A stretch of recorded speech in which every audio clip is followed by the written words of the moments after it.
Rugged Man TV International. On YouTube and Facebook. Subscribe and follow now. Also, like, share, and comment. For talk shows, skits, lifestyle, news, music, and more. Don't forget to turn on your notifications. Rugged Man TV International.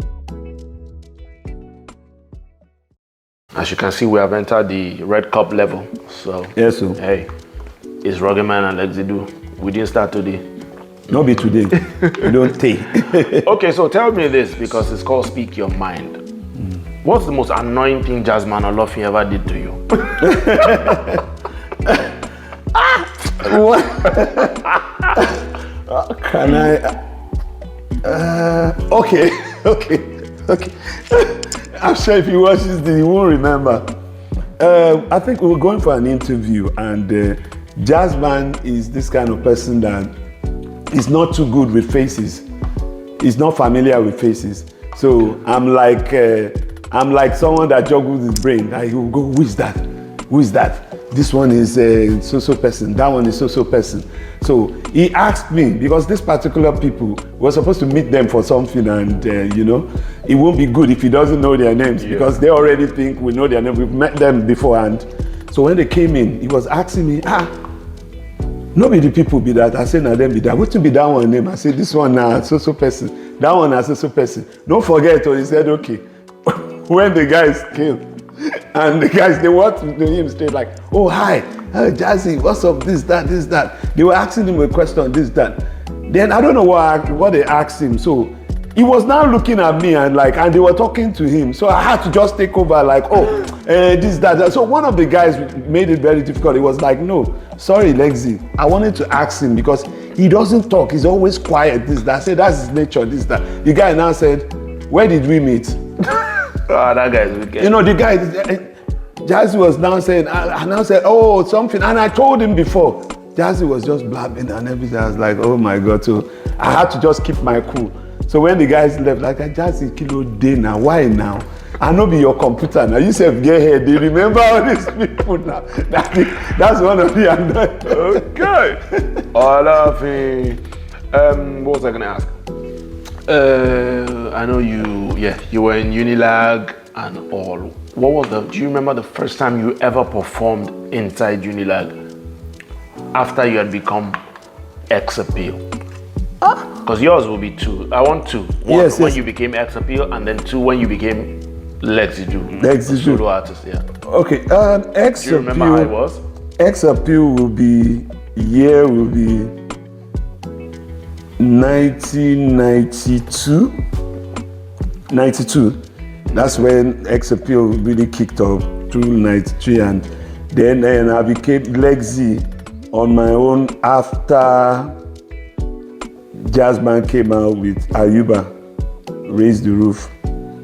Raise the Roof came out before Baby Skeske.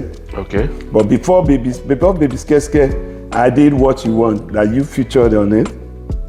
Normulus, may so rest in peace. And then,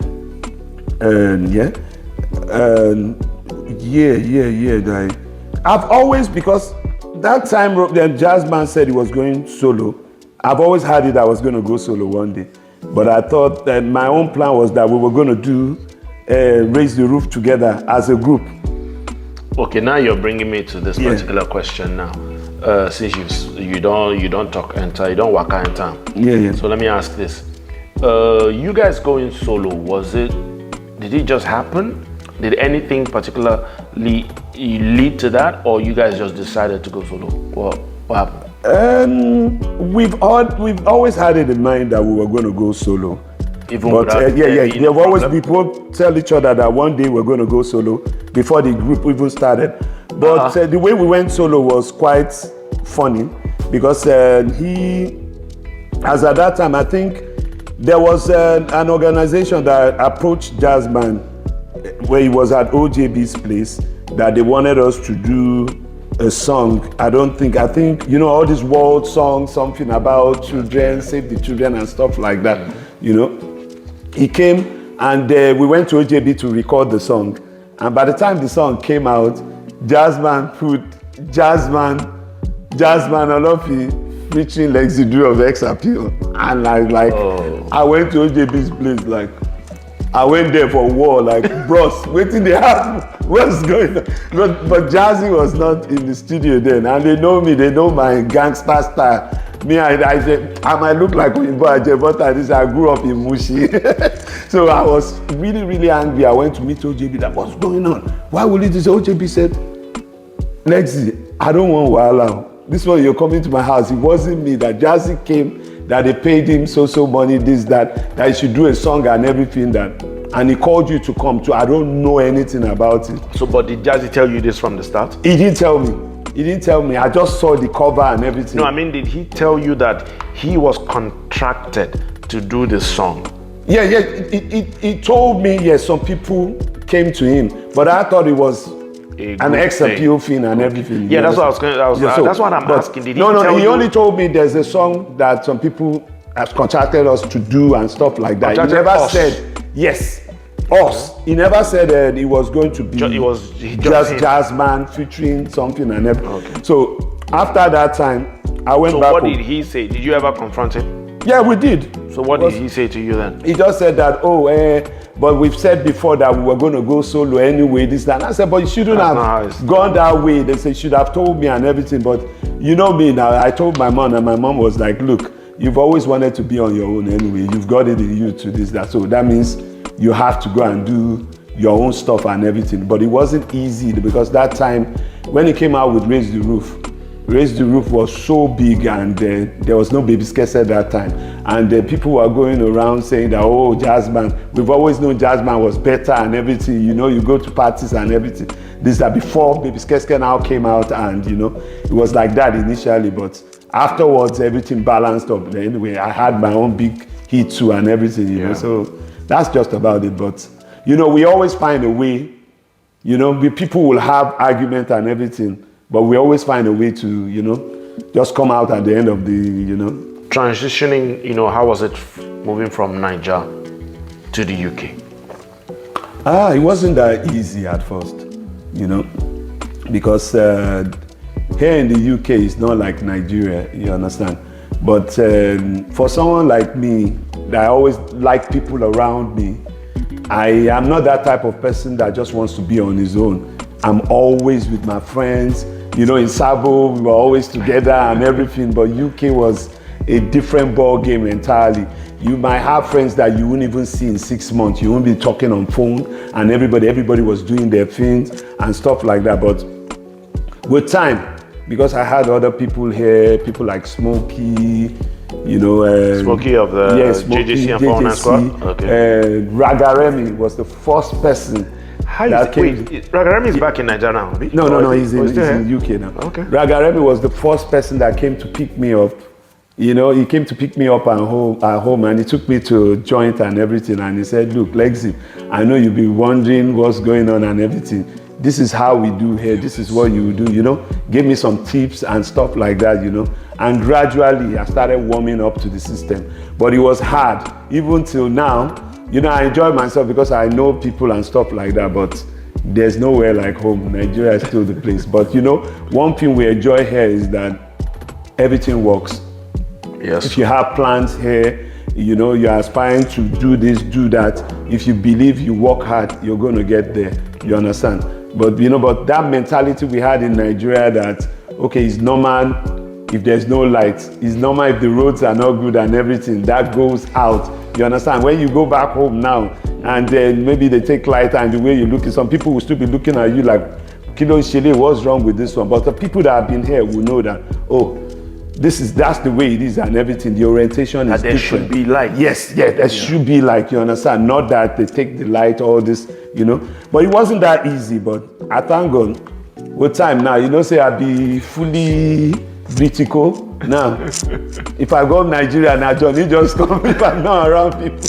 You know, so, but it was better. At first it wasn't easy. Wasn't easy, so yeah. but you're used to the cold and everything now. You don't get used to the cold.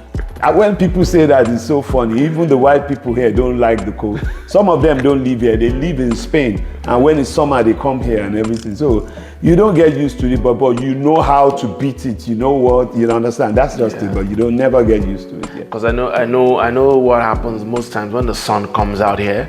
when you're driving or when you're just driving, basically, you just see a lot of people come out. They just sit on the grass, like shirts off, books, just reading in the like parks when you and come in everything. the winter, you'll be wondering like what's going on. Are there no people in London and everything? So how did you follow the elections? And what do you think?